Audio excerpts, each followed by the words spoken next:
crisis in the Middle East, the long road to peace. In the interview, foreign policy spokesman Philipp Mißfelder.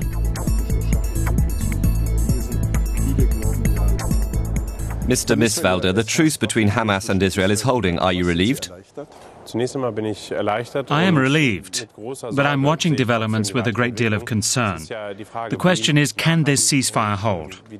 We're hoping it can provide everyone with a bit of breathing space to devise a political solution. That's what is needed in the long term. A military solution just puts off dealing with the problems. But isn't the truce a first step? Doesn't it de-escalate the situation to a certain extent?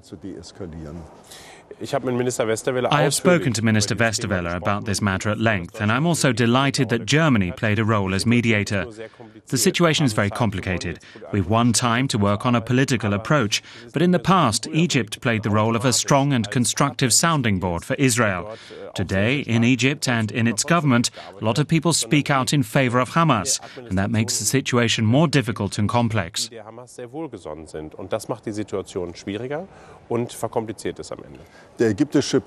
Egypt's president is a member of the Muslim Brotherhood, so ideologically he's not so far from Hamas. But he also seems to be a realist. He didn't encourage Hamas to keep fighting.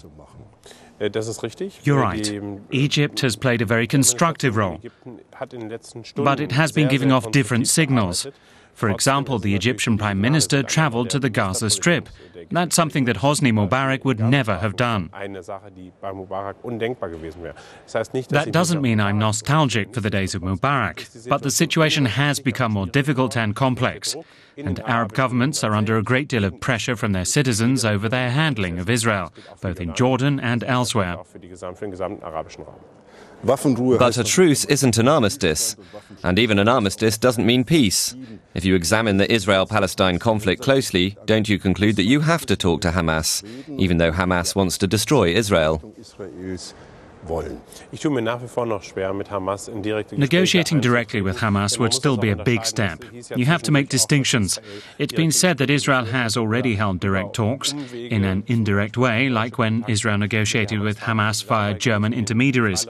But those talks were about securing the release of the soldier, Gilad Shalit, an open wound for Israeli society.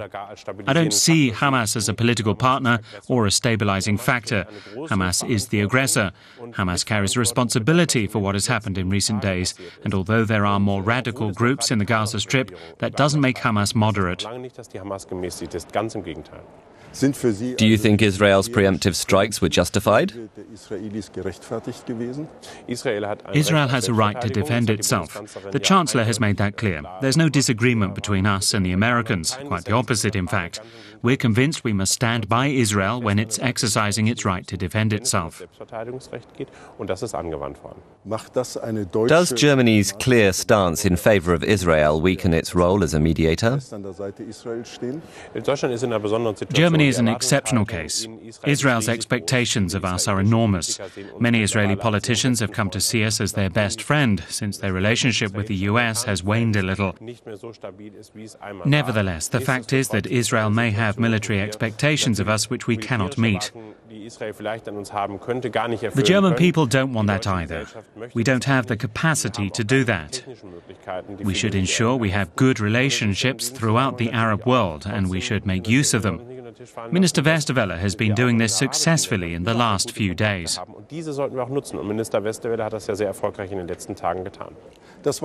From our perspective, it seems quite incredible that the German minister was able to play such an instrumental role in negotiating a ceasefire. Is that also how they see it over there, despite our obvious ties to Israel? It really depends on who's involved. Germany's position is clear. We're a strong ally of the Jewish state of Israel, and we stand by that. In Europe, we're a forerunner in holding this position, and we can rightly be proud of that, though it doesn't always make life easy for us.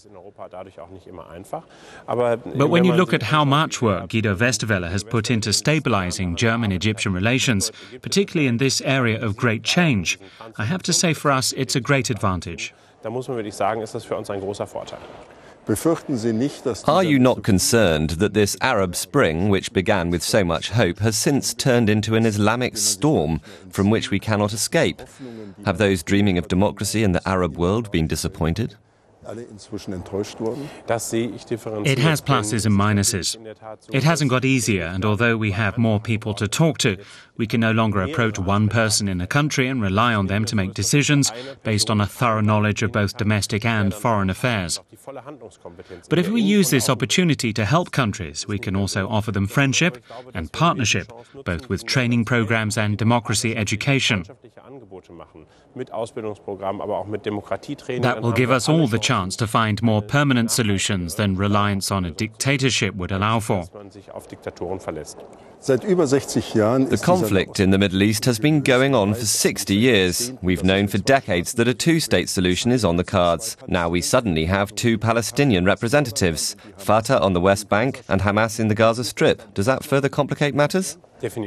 Definitely. A brutal power struggle threatens to erupt, and inevitably it will be the civilian population which will have to bear the brunt of it. There are several radical groups which are even worse than Hamas, hard as that may be to imagine. Nevertheless, those firing rockets at Israel take refuge in civilian buildings like schools, hospitals and homes. That's a totally unacceptable situation. The Palestinian people are effectively being held hostage, and that's something which causes us great concern. The situation in Syria is also depressing. Do we have no other choice but to, and I use the term purposefully, let the conflict bleed itself out? That's a grim but appropriate word. The very concept of peace on which the UN is founded is under threat. The UN is defeating itself, and that's down to Russia and China's refusal to allow progress in the Security Council. That makes the organization look utterly ridiculous and makes Assad feel safe, or at least relatively so. The situation is becoming worse all the time. Assad is killing his own people. The opposition continues to fight, and I think the conflict will last a long time. Normally, the responsibility to protect doctrine would apply. The UN's responsibility is to protect the civilian population, and that would mean military intervention, but that needs a UN mandate. Turkey, our ally, has called for German Patriot missiles to protect its border with Syria. Is it the duty of Germany, along with the Netherlands and the US, to provide this support? Of course, we must support Turkey. It's both our ally and a NATO member. Turkey is a regional power and has asked if we can provide it with a defensive system. In this case, we must meet its request. Patriot missiles are a defensive rather than an aggressive military instrument. I don't understand why some factions and members of parliament have been kicking up such a fuss about it. It's quite clear that we must show solidarity to our allies. But you believe that it's a military operation that requires a parliamentary mandate? Yes. It's not an Article 5 case, which would apply to a NATO treaty. It's not a conflict situation in a major sense, but we must fulfill the legal and political requirements, especially if the life of a German soldier could be put in danger. Then we need to talk about a mandate. Do you think the deployment is a military necessity? I think it's very, very important. Turkey borders Syria, and many don't really acknowledge that there's a NATO member so close to the conflict. That's why Turkey needs our support. Turkey faces a major challenge in dealing with the influx of refugees, and it's unacceptable that rockets have been fired into civilian areas on Turkish soil. That's why we need to step in to stabilize the situation.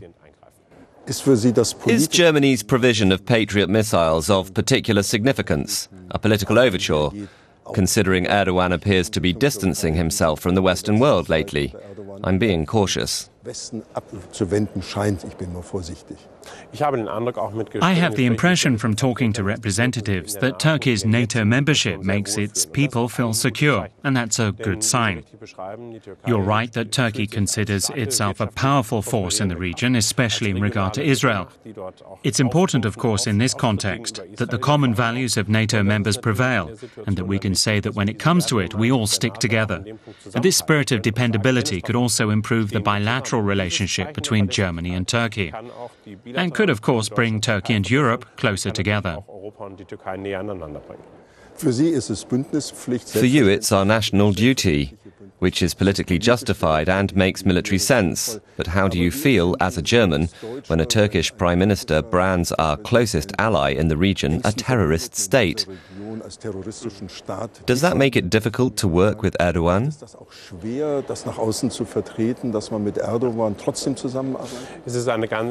It's a balancing act, which is often the case in foreign relations. Most bilateral relationships are not just a matter of black and white. Instead, there are many grey areas. Even today, we don't know if Turkey's statements are rooted in domestic political reasons. Within academia, it's said that the Turkish foreign minister is working on the revival of the Ottoman Empire. It's all mind games. For us, in practical terms, it's important that we have a good working relationship with Turkey built on trust. We remind them that Germany has a very special relationship with the Jewish state of Israel, and we don't accept Israel being abused. Despite our friendship, we have very serious discussions with Turkey. The Middle East has always been a playing field of diplomatic smoke and mirrors. Many believe that Israel's hits on Hamas were a kind of proxy war to signal to Iran that it is ready to defend itself. Do you think that Turkey is taking a strategic role within this context and using Israel to show that it's not alone? Turkey has a crucial role in the future direction of politics in the Middle East and also in the politics of the entire Muslim world. We have to work on an approach where we can use our NATO partnership to call on Turkey to work together with us to responsibly fulfill that role. Mr. Mißfelder, thank you for talking to us.